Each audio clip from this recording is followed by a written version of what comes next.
जय हिंद दोस्तों। आज देखेंगे हम, ठीक ना, भारत का परिचय का सेकेंड वीडियो। एक वीडियो फर्स्ट वीडियो बन चुका है, उसको आप लोग देख करके आइएगा। तो इसके बाद इस वीडियो के देखिएगा। तो फर्स्ट वीडियो और सेकेंड वीडियो देख करके आपका भारत का परिचय लगभग कंप्लीट हो जाएगा और इससे एग्जाम में क्वेश्चन नहीं छूटेगा भारत का परिचय से, क्योंकि एग्जाम्स के व्यू से बहुत इंपॉर्टेंट है। ये हर एग्जाम में पूछा जाता है, लगभग 1 नंबर 2 नंबर पूछा ही जाता है, ठीक ना। तो पार्ट 1 वीडियो और पार्ट 2 वीडियो अगर देख लेंगे तो भारत का परिचय का लगभग पार्ट आपका क्लियर हो जाएगा, मतलब लगभग वैसे क्लियर हो जाएगा जो एग्जाम के व्यू से बहुत इंपॉर्टेंट हो।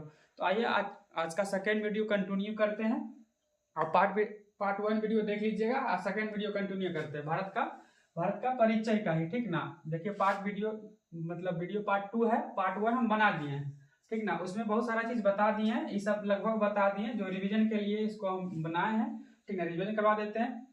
जैसे पार्ट 1 वीडियो में बताए थे कि भारत का, ठीक ना, उत्तरी बिंदु, दक्षिणी बिंदु, पूर्वी बिंदु और पश्चिमी बिंदु और उत्तर दक्षिण की लंबाई, पूर्व पश्चिम की लंबाई, ये सब बता चुके हैं, ठीक ना। तो रिवीजन कर लेते हैं, उसके बाद धीरे धीरे आगे बढ़ेंगे, ठीक ना। तो याद रखिएगा भारत का सबसे उत्तरी बिंदु कौन सा, तो इंदिरा कोल। कौन सा है? इंदिरा कोल है। भारत का सबसे उत्तरी बिंदु कौन सा जाएगा? इंदिरा कोल हो जाएगा। फिर नीचे उतरेंगे तो भारत का मुख्य भूमि का, याद रखिएगा मुख्य भूमि का सबसे दक्षिणतम बिंदु कौन सा हो जाएगा? तो कन्याकुमारी, मुख्य भूमि का। लेकिन बोलेगा भारत का सबसे दक्षिणतम बिंदु कौन हो जाएगा? तो इंदिरा पॉइंट हो जाएगा, जो ग्रेट निकोबार में है, ठीक ना। ग्रेट निकोबार द्वीप समूह के में आता है इंदिरा पॉइंट। दक्षिणतम बोलेगा तो इंदिरा पॉइंट आएगा और मुख्य भूमि का, ठीक ना, भारत का ये मुख्य भूमि का तो कन्याकुमारी हो जाएगा, ठीक ना। इसको याद रखिएगा। अब आगे बढ़ते हैं तो आगे क्या है? भारत का पूर्वी बिंदु कौन सा हो जाएगा? तो कीबीथु। कौन हो जाएगा? कीबीथु, जो अरुणाचल प्रदेश में है, ठीक ना। कीबीथु ये पूर्वी बिंदु हो गया। उसके बाद पश्चिमी बिंदु का आ जाएगा गोरमोता या तो गोहार मोती या सरक्रीक, इसको इतना नाम से जानते हैं। वो एग्जाम के अगर ऑप्शन में कोई भी देगा तो इसको टिक कर सकेंगे, ठीक ना। पहला क्या जाएगा? गोरमोता या गोहार मोती या सरक्रीक। ये कौन सा राज्य में है? गुजरात में। कौन सा राज्य में है? गुजरात में। गुजरात की राजधानी कहाँ है? गांधीनगर, याद रखिएगा, ठीक ना। और उसके बाद देखिए यहाँ पूरब और ये हो गया हमारा पश्चिम। तो पूरब से पश्चिम की लंबाई कितना भारत का? तो 2933 किलोमीटर। कितना? 2933 किलोमीटर है, इसको याद रखिएगा। उत्तर से दक्षिण की लंबाई कितना है? तो 3214 किलोमीटर। याद रखिए कितना होता है? 3214 किलोमीटर होता है, ठीक ना। और उसके बाद आगे देखिए यहाँ पे राजधानी है नई दिल्ली, क्या भारत की राजधानी है, ठीक ना, वही लिखा हुआ। अब हम सब जानते हैं, ठीक ना। अगला मतलब बताए थे विस्तार, मतलब अक्षांशीय विस्तार और देशांतरीय विस्तार भी बताए थे। अब देखो इधर मेरा क्या होता है? देशांतरीय विस्तार, ये उत्तर की ओर चलेंगे। अक्षांशीय विस्तार होता है, माफ कीजिएगा, इधर का क्या होता है? देशांतरीय विस्तार। तो भारत का अक्षांशीय विस्तार कितना है? तो इधर यहाँ पे टिकेगा, ठीक ना। ग्रेट निकोबार का इंदिरा पॉइंट में है, ठीक ना, 6 डिग्री 45 मिनट उत्तरी अक्षांश हो जाएगा। क्या हो जाएगा? उत्तरी अक्षांश, इस बात रखिएगा, उत्तरी अक्षांश, ठीक, उत्तरी अक्षांश। उत्तरी अक्षांश ये कौन सा उत्तरी अक्षांश है, ठीक ना। 6 डिग्री 45 मिनट उत्तरी अक्षांश से लेकर के ये यहाँ से, ठीक ना, मतलब ग्रेट निकोबार, अंडमान निकोबार है, उससे लेकर के। लेकिन मुख्य भूमि कितना होता है? मुख्य भूमि का होता है 8 डिग्री 4 मिनट उत्तरी अक्षांश। 8 डिग्री 4 मिनट उत्तरी अक्षांश। ऐसे एग्जाम में ज्यादातर यहीं से क्वेश्चन पूछता है, ठीक ना। इसको मतलब कभी काल पूछ सकता है, लेकिन इसे ज्यादा पूछ सकता है। 8 डिग्री 4 मिनट से कितना होता है? यहाँ पे देखिए 67, माफ कीजिएगा, 37 डिग्री 6 मिनट उत्तरी अक्षांश होगा। माफ यहाँ देशांतर लिखा, उत्तरी अक्षांश होगा, उत्तरी अक्षांश। तो कितना हो गया? 8 डिग्री 4 मिनट उत्तरी अक्षांश से 37 डिग्री 6 मिनट उत्तरी अक्षांश तक होगा। उसके बाद यहाँ देखिए इधर से, ठीक ना, पूर्वी, मतलब ये क्या हो गया? पश्चिमी हो गया, ये क्या हो गया? पूरब। तो इधर से विस्तार होता है तो 68 डिग्री 7 मिनट पूर्वी देशांतर। ई का मतलब ईस्ट होता है, ईस्ट मतलब पूर्वी देशांतर। तो 68 डिग्री 7 मिनट पूर्वी देशांतर से लेकर के 97 डिग्री 25 मिनट पूर्वी देशांतर तक इनका विस्तार। तो क्वेश्चन ऐसे पूछेगा भारत का अक्षांशीय विस्तार और देशांतरीय विस्तार कितना है? तो अक्षांशीय विस्तार कितना है? 8 डिग्री 4 मिनट से लेकर के 8 डिग्री 4 मिनट उत्तरी अक्षांश से लेकर के 37 डिग्री 6 मिनट उत्तरी अक्षांश तक। उसके बाद देशांतरीय विस्तार कितना हो जाएगा हमारा? 68 डिग्री 7 मिनट पूर्वी देशांतर से लेकर के 97 डिग्री 25 मिनट पूर्वी देशांतर तक है, ठीक ना। इसको याद रखिएगा। देखिए यहाँ ये हमारा क्या हो गया? भारत का सबसे पूर्वोत्तर बिंदु हो गया, मतलब पूर्व का बिंदु होगा। ये क्या हो गया? पश्चिम। तो भारत जब भी अगर सन का राइज होगा, मतलब सूर्योदय होगा, तो यहाँ पे अरुणाचल प्रदेश है और यहाँ पे क्या है, गुजरात है। तो सबसे पहले अरुणाचल प्रदेश में सूर्य दिखाई देगा। अरुणाचल प्रदेश से जब गुजरात तक आएगा तो यहाँ और यहाँ की समय में 2 घंटा का अंतर होता है। कितना घंटा का अंतर होता है? 2 घंटा। किस बात रखिएगा, तो भारत का पूर्वी बिंदु से पश्चिमी बिंदु में समय का अंतर कितना होता है? 2 घंटे। इस बात रखिएगा। ठीक, अब आगे बढ़ते हैं। ठीक ना, भारत की जनसंख्या के बारे में जानते हैं। किसके बारे में जानेंगे? भारत की जनसंख्या। भारत का जनसंख्या कितना है? तो ये 2011 का जनगणना के अनुसार है। ठीक ना, उनके अनुसार जनगणना कितना है? 1,21,08,54,977। कितना है? 1,21,08,54,977। इसको याद रखिएगा। ठीक ना, ये 2011 की जनसंख्या के अनुसार से ये है। ठीक ना, अब तो बहुत सारा बढ़ भी गया है। ठीक ना, भारत 1 नंबर पे आ गया है, लेकिन ये क्या है, 2011 के अनुसार से जो 2 नंबर पे आता, 1 नंबर पे चीन है, दूसरा नंबर पे कौन आता है? भारत आता है। इसको याद रखिएगा। ठीक ना, ये 2011 के अनुसार वर्तमान में कितना रखे? वर्तमान में 146 करोड़ हो गया। कितना हो गया? 146 करोड़। ठीक ना, चल तो आगे देखिए। आगे क्या? पूरी जनसंख्या। अब टोटल मेरा था 1,21,00,000, मतलब 1,21,00,000 मतलब लगभग मान सकते हैं, इसको पूरा ना बोल करके इसको बोलेंगे। तो अगर पूरा रखेगा, पूरा रखना है 21 माफ कीजिए 1,21,08,54,977। कितना है? बोलिए मेरे साथ, बोलिएगा तो याद हो जाएगा। कितना है? 1,21,08,54,977। किस वर्ष के अनुसार से? 2011 की जनसंख्या मतलब जनगणना के अनुसार से। ठीक ना, इसको याद रखिएगा। अगला है, देखते हैं। ठीक ना, पुरुष जनसंख्या कितना है? सो टोटल हो गया, तो पुरुष जानना। तो पुरुष जनसंख्या कितना है? तो पुरुष जनसंख्या है, ठीक ना, 62,32,70,258। बोलिए फिर से, 62,32,70,258। ये जनसंख्या में है। ठीक ना, संख्या में। प्रतिशत में कितना है? तो 51.47%। कितना? 51.47%। इसको याद रखिएगा, 51.47%। पुरुष जनसंख्या कितना हो जाएगा? तो 62,32,70,258। अब प्रतिशत में कितना हो जाएगा? तो 51.47%, मतलब 51.47% है। ठीक ना, आगे देखते हैं महिला जनसंख्या। क्या देखते हैं? महिला जनसंख्या। तो महिला जनसंख्या कितना है? महिला जनसंख्या हमारा है 58,75,84,900, सॉरी माफ कीजिएगा 719। कितना? 719 है। 58,75,84,719 ये संख्या में है। क्या में है? संख्या में। प्रतिशत में कितना है? तो 48.53% है। कितना है? 48.53%। इसको याद रखिएगा। ठीक ना, देखिए कुल जनसंख्या था हमारा 1,21,08,54,977। उसी में मेरा पूरी जनसंख्या कितना था? 62,32,70,258। अब परसेंटेज में कितना था? 51.47%। और उसी तरह महिला जनसंख्या कितना है? महिला जनसंख्या है 58,75,84,719। ये प्रतिशत में कितना है? 48.53%। इसको याद रखिएगा। ठीक ना, आपका कहीं ग्रामीण जनसंख्या, शहरी जनसंख्या में पूछता है एग्जाम में, इसको भी याद रखिएगा। तो ग्रामीण जनसंख्या कितना है? तो 83.37 करोड़ है। कितना है? 83.37 करोड़ है। और प्रतिशत में कितना है? तो 68.8% है। याद रखिएगा, जनसंख्या ग्रामीण जनसंख्या हो जाएगा 83.37 करोड़। अब प्रतिशत में कितना हो जाएगा? तो प्रतिशत में हो जाएगा 68.8%। याद रखिएगा। अगला क्या? शहरी जनसंख्या। क्या? शहरी जनसंख्या। शहरी जनसंख्या कितना है? तो शहरी जनसंख्या है 37.71 करोड़। कितना है? 37.71 करोड़ है। ठीक ना, 37.71 करोड़। अब प्रतिशत में कितना है? तो प्रतिशत में हमारा है 31.16%। कितना? 31.16%। इसको याद रखिएगा, 31.16%। देखिए, ज्यादा तो ग्रामीण जनसंख्या है, उसके बाद शहरी होगा। तो ग्रामीण जनसंख्या कितना है? 83.37 करोड़। कितना? 83.37 करोड़ है। अब प्रतिशत में पूछेगा तो प्रतिशत में याद रखिएगा 68.8%। शहरी जनसंख्या कितना हो जाएगा? 37.71 करोड़ है। और प्रतिशत में कितना हो जाएगा? प्रतिशत में हो जाएगा हमारा 31.16% हो जाएगा। ठीक ना, इसको याद रखिएगा। अब आगे बढ़ते हैं। देखिए आगे मेरा क्या? दशकीय वृद्धि। क्या है? दशकीय वृद्धि। दशकीय वृद्धि मतलब किसको बोलते हैं? 10 साल में जितना भी जनसंख्या वृद्धि होता है उसी को हम लोग दशकीय वृद्धि बोलते हैं। ठीक ना, तो 2001 से लेकर के 2011 में जनगणना हुआ था, इसके बीच 10 साल होता है, उसी को दशकीय वृद्धि कहते हैं। देखिए दशकीय वृद्धि कितना है?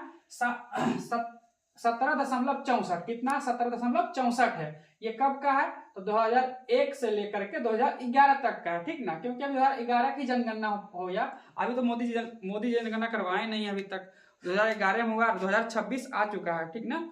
ऐसे कायदे के अनुसार से 10-10 साल में जनसंख्या जनगणना किया जाता है, लेकिन अभी 2011 में हुआ, 2026 पहुंच चुका है, ठीक ना, क्रॉस कर गया। अब पता नहीं मोदी जी कब करवाएंगे, देखते हैं। तो हम लोग अभी 2011 जनसंख्या अनुसार पढ़ रहे हैं, ठीक ना। तो दशक वृद्धि कितना है इनका? तो 17.64% जो 2001 और 2011 के बीच का है, ठीक ना। आगे देखते हैं हमारा जनसंख्या घनत्व, क्या देखते हैं? जनसंख्या घनत्व, ठीक, जनसंख्या घनत्व।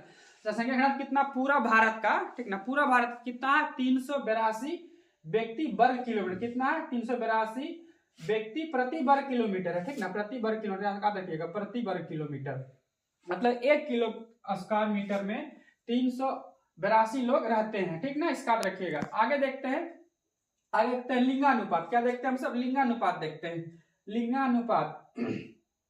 तो लिंगानुपात कितना है? तो लिंगानुपात है 943, ये पूरा भारत का, ठीक ना, पूरा भारत का है, 943 प्रति 1000 पुरुषों पर, ठीक ना, इतना महिला पड़ता है, 943 महिला ही पड़ता है 1000 पुरुष पर। अब जो बाकी रेस्ट बचता है, अब पता ना, फिर बताइए क्या बनेगा? वो बाबा बन जाएगा। आगे देखिए शिशु लिंगानुपात, क्या बनेगा? माफ कीजिएगा, शिशु लिंगानुपात, क्या शिशु लिंगानुपात कितना? 918, कितना है? 918 है, ये भी प्रति 1000 पुरुषों पर है, प्रति 1000 पुरुषों पर है, मतलब 1000 पुरुष पर 918 शिशु लिंगानुपात ही है। ये बहुत गड़बड़ है, ये ज्यादा होता तो आगे भविष्य में अच्छा होता, लेकिन ये कमी है, मतलब अभी की तुलना में। आगे देखते हैं साक्षरता, क्या देखते हैं? साक्षरता, साक्षरता कुल साक्षरता कितना है भारत का? तो कुल है 74.04, 74.04 है, कितना? 74.04 है। भारत का कुल साक्षरता दर कितना है? 74.04 है, 74.04 है, ठीक ना। याद रखिए टोटल है, ठीक ना। उसके बाद पुरुष साक्षरता कितना है? तो 82.14, ये अगला वीडियो में बता दिए हैं, ठीक ना, लेकिन रिवीजन के लिए यहाँ भी कर लेते हैं। तो पुरुष साक्षरता कितना है? 82.14% है। अब महिला कितना है? तो 65.45, 65.45 है, इसको याद रखिएगा, ठीक ना। आगे बढ़ते हैं, देखिए आगे मेरा क्या एरिया लिखा हुआ, एरिया मतलब क्षेत्रफल होता है, तो शॉर्टकट में एरिया लिख दिए, भारत का क्षेत्रफल लिख दिए, ठीक है। भारत का क्षेत्रफल कितना होता है? 32,87,263 किलोमीटर स्क्वायर है, कितना है? 32,87,263 किलोमीटर स्क्वायर है, ठीक ना। और जो पूरा विश्व का, देखिए शॉर्टकट में लिखा हुआ, ठीक ना, इसे बता दिए हम, आप लिख करके अगला वीडियो में शॉर्टकट लिख दिए हैं। तो ये पूरा विश्व का कितना प्रतिशत है? तो 2.42%, कितना? 2.42% है। और ये पूरा विश्व में, ठीक ना, भारत 7वां स्थान पे आता है, कितना नंबर पे आता है? 7वां स्थान पे आता है, ठीक ना, इसको याद रखिएगा। अब आगे देखते हैं कुछ कुछ भारत का विस्तार में, मतलब क्षेत्रफल में सब विस्तार आता है। तो भारत का पर्वतीय विस्तार कितना है? देखिए यहाँ पे लिखा है भारत का पर्वतीय विस्तार, तो भारत का पर्वतीय विस्तार है, ठीक ना, 10.7%, कितना? 10.7%। पर्वतीय विस्तार कितना है? 10.7% है। आगे देखिए पहाड़ी विस्तार, ठीक ना, मतलब पहाड़ी का विस्तार कितना है भारत में? तो है 18.6, कितना? 18.6। पहाड़ी क्षेत्र का विस्तार कितना है? 18.6 है, ठीक ना। और पठारी क्षेत्र का विस्तार कितना है? तो 27.7, इसको याद रखिएगा, 27.7। ये सब डाटा फैक्ट पूछा जाता है कि पर्वतीय क्षेत्र का विस्तार कितना है, तो 10.7%। उसके बाद पहाड़ी क्षेत्र मतलब क्षेत्र का विस्तार कितना है? 8.6% है, ठीक ना। उसका पठारी क्षेत्र का विस्तार कितना? 27.7%, कितना? 27.7। उसका मैदानी क्षेत्र का विस्तार कितना है? 43.0, अगर 0 नहीं बोलेंगे, ओनली 43% बोलेंगे तो हो जाएगा, ठीक ना। तो कितना है? 43% है। सबसे ज्यादा कौन सा? मैदानी भाग, उसके बाद कौन सा? पठारी भाग, उसके बाद पहाड़ी भाग, उसके बाद पर्वतीय भाग। पर्वतीय भाग कितना? 10, कम ही है, बाकी ज्यादा कौन है? मैदानी क्षेत्र का विस्तार ज्यादा है, ठीक ना। आगे देखते हैं, अगला मेरा क्या है? आगे है अंतरराष्ट्रीय सीमा से संलग्न, मतलब संलग्न का मतलब होता है जुड़ा हुआ, ठीक ना। राज्य और केंद्र शासित प्रदेशों की संख्या कितना है? तो दोनों मिलाकर 18 है, कितना है? 18, इसका याद रखिएगा। राज्य और केंद्र शासित प्रदेश दोनों मिला करके अंतरराष्ट्रीय सीमा रेखा से, जैसे भारत के बांग्लादेश ऐसे करके लगता है ना, उस तरह से कितना है? तो 18, कितना टोटल हो जाएगा? 18। अब उसका आगे देखिए क्या आगे मेरा है, ठीक ना। भारत में तेल संशोधन कारखानों की संख्या कितना है? तो 23, कितना है? 23 है, इसको याद रखिएगा। तेल संशोधन का शोधनशालाओं का संख्या कितना? 23 है, ठीक ना, इसको याद रखिएगा। देखिए भारत के बारे में ही पढ़ रहे हैं तो भारत सब जगह भारत लगाना जरूरी नहीं होता है, इसलिए नहीं लगाएं। याद रखिए अगर भारत के ही बारे में पूछा जा रहा है कि भारत में तेल संशोधन कारखानों की संख्या कितना है, तो 23 है, ठीक ना। उसके बाद राष्ट्रीय राजमार्ग की संख्या कितना है, 599 है, कितना 599 है। जो उसकी मतलब ये पूरे राजमार्गों को मिला देंगे तो कुल लंबाई कितना बनता, तो 1,46,145 से 1,51,000 किलोमीटर पूरा जाता है, ठीक ना। अगर 529 राजमार्ग लगा देंगे, जो जाल बिछा होगा पूरा भारत में राजमार्गों के, अगर पूरा इसको लंबाई जोड़ेंगे कितना होता है, 1,46,145 से लेकर के 1,51,000 किलोमीटर तक होता है, ठीक ना। इसको याद रखिएगा डाटाबेस पे, ऐसे ज्यादातर ये पूछेगा, ठीक ना। राजमार्ग संख्या कितना है, 599 है। आगे देखते हैं भारत में बड़े बंदरगाहों की संख्या कितना है, 13 है। भारत बड़ा बंदरगाह की संख्या कितना है, 13, जिसमें सबसे बड़ा बंदरगाह कौन सा है, तो मुंबई है। क्या है, मुंबई। यार पूछेगा भारत का सबसे गहरा बंदरगाह कौन सा है, तो विशाखापट्टनम है। कौन सा, विशाखापट्टनम। गहरा में कौन जाएगा, विशाखापट्टनम। और सबसे बड़ा कौन हो जाएगा, मुंबई। इसको याद रखेगा। लेकिन टोटल संख्या कितना है, 13 है। कितना है, 13 है। अब आगे देखते हैं, आगे में रहा है भारत का सबसे बड़ा राज्य क्षेत्रफल की दृष्टि से, ठीक ना। याद रखिएगा यहाँ पर क्षेत्रफल लिखा हुआ, तो क्षेत्रफल की दृष्टि से होगा, ठीक ना। ऐसे जनसंख्या की दृष्टि से भी होता है, क्षेत्रफल की दृष्टि से, लेकिन अब क्या है यहाँ पे क्षेत्रफल की दृष्टि से है। तो पहला सबसे बड़ा राज्य कौन सा जाएगा, राजस्थान। क्या जाएगा, राजस्थान हो जाएगा, ठीक ना। राजस्थान जो भारत का 1/10वां भाग है, या तो इसको हम बोल सकते हैं 10.4% आता है। भारत का कुल क्षेत्र का कितना है, 10.4%, या तो 1/10वां भाग। तो दूसरा नंबर में कौन आएगा, मध्य प्रदेश। क्या आएगा, मध्य प्रदेश। तो दूसरा में कौन है, मध्य प्रदेश है। और तीसरा में कौन आएगा, महाराष्ट्र। कौन आएगा, महाराष्ट्र। चौथा में क्या आ जाएगा, उत्तर प्रदेश। और पांचवा में गुजरात। और छठा में कर्नाटक। मतलब ये क्रम है, ठीक ना। सबसे बड़ा है, इससे बड़ा, इससे छोटा है, फिर इससे छोटा ये, इससे छोटा ये। तो पहला कौन आ जाएगा, राजस्थान। ये बड़ा में सबसे बड़ा में कौन आएगा, राजस्थान। दूसरा में आएगा मध्य प्रदेश, तीसरा में आएगा महाराष्ट्र, तो चौथा में आएगा उत्तर प्रदेश, और पांचवा में आएगा गुजरात। इसको याद रखिएगा। छठा में कौन आ जाएगा, कर्नाटक। छठा में कर्नाटक। इसको याद रखिएगा। आगे आप देखते हैं, आगे में रहा सबसे छोटा राज्य, भारत का सबसे छोटा राज्य किसके, क्षेत्रफल की ही दृष्टि से, ठीक ना। यहाँ के क्षेत्रफल की दृष्टि, तो 28वां राज्य कौन हो जाएगा, गोवा। क्षेत्रफल की दृष्टि से, ठीक ना। ऐसा गठन की दृष्टि से नहीं है ये, मतलब क्षेत्रफल की दृष्टि से कौन सा जाएगा, गोवा। कौन हो जाएगा, गोवा। उसके बाद कौन आएगा, सिक्किम। क्या आएगा, सिक्किम। उसके बाद त्रिपुरा, उसके बाद नागालैंड, ठीक ना। तो भारत का क्षेत्रफल की दृष्टि से सबसे बड़ा राज्य कौन सा हो जाएगा, राजस्थान। और भारत की दृष्टि से, माफ कीजिएगा, भारत का क्षेत्रफल की दृष्टि से छोटा राज्य कौन सा हो जाएगा, गोवा हो जाएगा, ठीक ना। लेकिन एग्जाम में छोटा बड़ा नहीं पूछता है, ठीक ना। क्रम दे देगा कि बोलेगा इसमें से बताइए कौन सा है, 4 को दे देगा, 4 को दूसरा ऑप्शन दे देगा, और उसमें राजस्थान रहबे नहीं करेगा। तो इस चर्चा को याद रखना बहुत जरूरी है, ठीक ना, एग्जाम के व्यू से।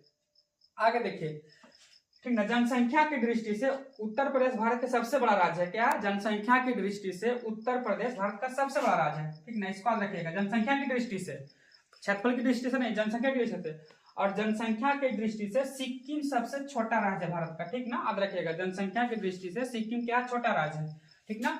अब देखिए, आगे देखिए, एक चीज इसमें हम बताना भूल गए तो उसको बताते हैं, ठीक ना, कि कौन, मतलब भारत जो है हमारा, ठीक ना, भारत अंतरराष्ट्रीय जो सीमा बनाता है, किस देश के साथ कितना सीमा बनाता है, उसको लिखा हुआ, ठीक ना। तो देखिए, पहला है सबसे ज्यादा कहाँ किससे बनाता है, तो बांग्लादेश से। किससे बनाता है, बांग्लादेश से बनाता है, ठीक ना। तो भारत बांग्लादेश का सीमा का लंबाई कितना है, तो 4,900, माफ कीजिएगा, 4,096 किलोमीटर। कितना, 4,096 किलोमीटर है भारत। और ये भारत का, तो क्वेश्चन पूछता है, भारत बताइए किसके साथ सबसे ज्यादा अंतरराष्ट्रीय सीमा साझा करता है, तो बांग्लादेश। कौन हो जाएगा, बांग्लादेश हो जाएगा। और कितना है, तो 4,096। कितना, 4,096, 4096 बोल सकते हैं, 4,096 बोल सकते हैं, ठीक ना। अगला है पाकिस्तान। क्या है, अगला क्या है, पाकिस्तान है। अगला कितना, पाकिस्तान कितना साझा करता है, नहीं, पाकिस्तान माफ नहीं कीजिए, पाकिस्तान नहीं होगा, चीन होगा। क्या होगा, चीन। चीन कितना साझा करता है, 3488 किलोमीटर। कितना करता है, 3488। तो भारत चीन सीमा, अंतरराष्ट्रीय सीमा की लंबाई कितना है, 3488 किलोमीटर। कितना, 3488 किलोमीटर। उसके बाद हो जाएगा भारत पाकिस्तान। क्या जाएगा, भारत पाकिस्तान।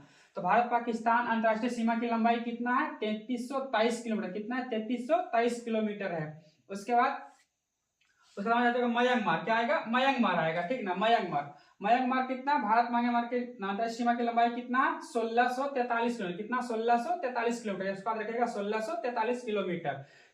उसका पहला क्या था, 4096, भारत बांग्लादेश। दूसरा कौन है, भारत चीन। कितना है, 3488 किलोमीटर। कितना, 3488।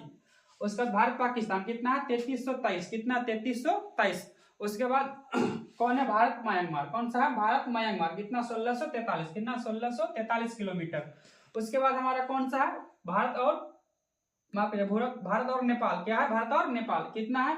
1751। कितना? 1751। भारत और नेपाल की सीमा की लंबाई कितना? 1751 है। उसके बाद है भारत और भूटान। भारत और भूटान कितना? 699। कितना? 699। उसके बाद सबसे कम सीमा जो लगता है, अंतरराष्ट्रीय सीमा लगता है हमारा देश से, वो किससे लगता है? अफगानिस्तान से। किससे लगेगा? अफगानिस्तान से। वो कितना? 106 किलोमीटर। कितना? 106 किलोमीटर है। देखिए, सबसे ज्यादा किससे लगता है? बांग्लादेश से। और सबसे कम किससे लगता है? अफगानिस्तान से लगता है। ठीक ना? अफगानिस्तान से अभी तो विवाद वाला क्षेत्र से ही लगता, ठीक ना, लेकिन 106 एनसीईआरटी डाटा में देता है 106 किलोमीटर। इसको याद रखिएगा, ठीक ना। सबसे ज्यादा कौन हो जाएगा? बांग्लादेश। उसके बाद कौन हो जाएगा? चीन। चीन के साथ लगता है। उसके बाद पाकिस्तान के साथ लगेगा। उसके बाद म्यांमार के साथ लगेगा। उसके बाद नेपाल, भूटान और बांग्लादेश के साथ लगेगा, ठीक ना। देखिए, अगला वीडियो में बताए थे कि भारत का तटीय सीमा, मतलब तटीय जो रेखा होता है, तटीय सीमा की लंबाई कुल कितना है? तो 7516.6 किलोमीटर। ये बता चुके हैं, ठीक ना। 7516.6 किलोमीटर इसको बता चुके हैं। तो याद रखिएगा, ये क्या मेरा क्या था? तो ये पूरा मतलब भारत का परिचय का डाटाबेस क्वेश्चन था, जो थोड़ा थोड़ा मतलब डिफिकल्ट होगा, लेकिन 2-3 बार आप देखिएगा वीडियो, अच्छी तरह से बोलिएगा तो याद हो जाएगा, ठीक ना। उतना भी कठिन नहीं है जितना देख कर मतलब सोच सकते हैं, ठीक ना। इसको 102 बार देखिएगा वीडियो, 102 बार बोलिएगा, याद कीजिएगा, रिविजन कीजिएगा तो याद हो जाएगा, ठीक ना। तो पार्ट 1 और पार्ट 2 पार्ट दोनों, मतलब पार्ट 1 वीडियो और पार्ट 2 वीडियो दोनों मिला करके भारत का परिचय लगभग खत्म हो गया, ठीक ना। आप इसको आप रिवीजन कीजिएगा, एग्जाम के व्यू से बहुत इंपॉर्टेंट होता है। चलिए, देखने के लिए वीडियो धन्यवाद। जय हिंद।